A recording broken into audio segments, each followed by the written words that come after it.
But ಅಂದರೆ everything shed and done ಅಂದರೆ ಮನೆ ಒಳಗಡೆ ಇದ್ದವರು ಕೆಲವರು ನಿಮ್ಮ ಮೇಲೆ ಅಂದರೆ ದ್ವೇಷ ಕಾರ್ತಾ ಇದ್ರು, ಪ್ಲಸ್ ಇವ್ರೇನು ಮಾಡ್ತಾ ಇಲ್ಲ ಹೋಗಲಿ ಅಂತ ಅವ್ರ ಕಡೆಯಿಂದ ಬೇರೆ ಕಡೆಯಿಂದ ಬರ್ತಾ ಇತ್ತು. ಮತ್ತು ಕೆಲವು ಈಗ ಹೊರಗಡೆ ಜನಗಳು ಕೂಡ ಕೆಲವೊಂದಷ್ಟು ಜನ ಥಿಂಕ್ ಮಾಡ್ತಾರೆ ಅವ್ರೇನು ಮಾಡ್ತಿರ್ಲಿಲ್ಲ, ಬಂದಿದ್ದು ಒಳ್ಳೇದಾಯಿತು ಅಂತ.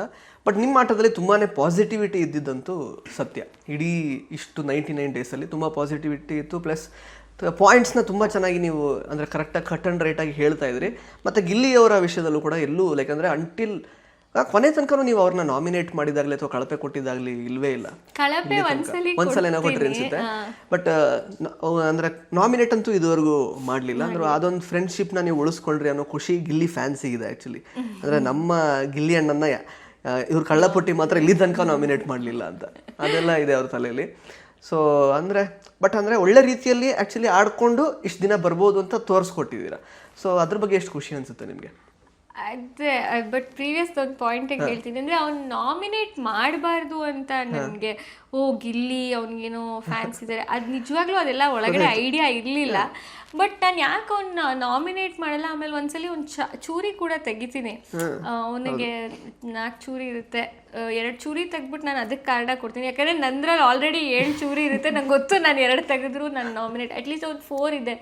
ಅಭಿ ಒಬ್ಬ ಇದ್ದ, 2 ತೆಗೆದ್ರೆ ಇನ್ನೆರಡು ಒಬ್ಬರು ತೆಗೆದ್ರೆ ಈ ವುಡ್ ಸೇವ್ ಅನ್ನೋದು ಆ ಪರ್ಸ್ಪೆಕ್ಟಿವಲ್ಲಿ ನಾನು ತೆಗಿತೀನಿ. ಅವಾಗ ಹೇಳ್ತೀನಿ ನಾನು ಮನೆ ಕೆಲಸ ಒಂದೇ ಒಂದು ಕಾರಣಕ್ಕೆ ಅವ್ನು ನಾಮಿನೇಟ್ ಆಗೋದು ನಂಗೆ ಇಷ್ಟ ಇಲ್ಲ ಅಂತ.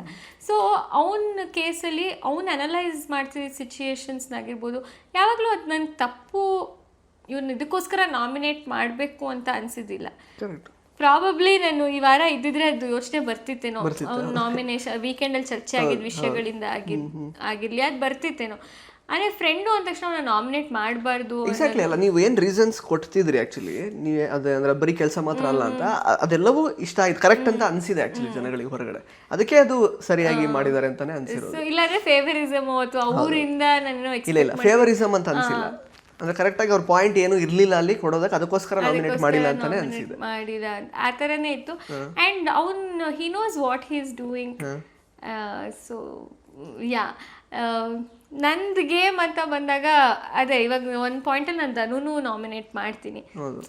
ಅದಕ್ಕೆ ನಾನು ಕಾರಣ ಕೊಡ್ತೀನಿ. ಅವನಿಗೆ ಕಾರಣ ಸರಿ ಅನಿಸ್ತೋ ಏನೋ, ಅವನು ನನ್ನ ಮೇಲೆ ತುಂಬ ಜಗಳ ಆಡೋ ಥರ ಏನು ಬರಲ್ಲ. ಯಾಕೆ ನಾಮಿನೇಟ್ ಮಾಡಿದೆ ಅಂತ ಕೇಳ್ತಾನೆ. ಬಟ್ ಆ ಕಾರಣ ಹೇಳ್ತೀನಿ. ಸೊ ಇಟ್ ಈಸ್ ಜಸ್ಟ್ ನನ್ನ ಪರ್ಸ್ಪೆಕ್ಟಿವಲ್ಲಿ ಬಿಗ್ ಬಾಸ್ ಗೇಮ್ ಹೌದು ಎಂಟರ್ಟೈನ್ ಮಾಡಬೇಕು, ಅದ್ರ ಜೊತೆ ನಾವು ಕೊಡೋ ಕಾರಣಗಳಲ್ಲೇ ನಮ್ಮ ವ್ಯಕ್ತಿತ್ವ ಏನು ಅನ್ನೋದು ಗೊತ್ತಾಗುತ್ತೆ ಅಂತ. So I did that. Positive negative comments ಎಲ್ಲದ್ರ ಮಧ್ಯ I stayed true to that ಅಂತ ಅನಿಸುತ್ತೆ. ಆ್ಯಂಡ್ ಮೈ ಪೇರೆಂಟ್ಸ್ ಸ್ಪೆಷಲಿ ಅವರು ಫುಲ್ ಖುಷಿಯಾಗಿದ್ದಾರೆ ದ್ಯಾಟ್ ಯಾವುದೋ ಒಂದು ಎಪಿಸೋಡ್ ನೋಡಿ ಯಾಕೆ ನೀನು ಹಿಂಗೆ ಮಾಡಿದೆ ಇವತ್ತು ಅಂತ ನಮ್ಗೆ ಯಾವತ್ತೂ ಅನಿಸಿಲ್ಲ ಅಂತ ಹೇಳಿದ್ರು. ಸೊ ಅಷ್ಟು ದಿನದಲ್ಲಿ ಅದನ್ನು ಉಳಿಸ್ಕೊಂಡಲ್ಲ ಅಂತ ಒಂದು ಖುಷಿ ಇದೆ. ಇಂಟ್ರೆಸ್ಟಿಂಗ್ ಮತ್ತು ಇನ್ಫಾರ್ಮೇಟಿವ್ ವಿಡಿಯೋಗಳನ್ನ ಮಿಸ್ ಮಾಡ್ಕೋಬೇಡಿ, ಈಗಲೇ ಸಬ್ಸ್ಕ್ರೈಬ್ ಮಾಡಿ.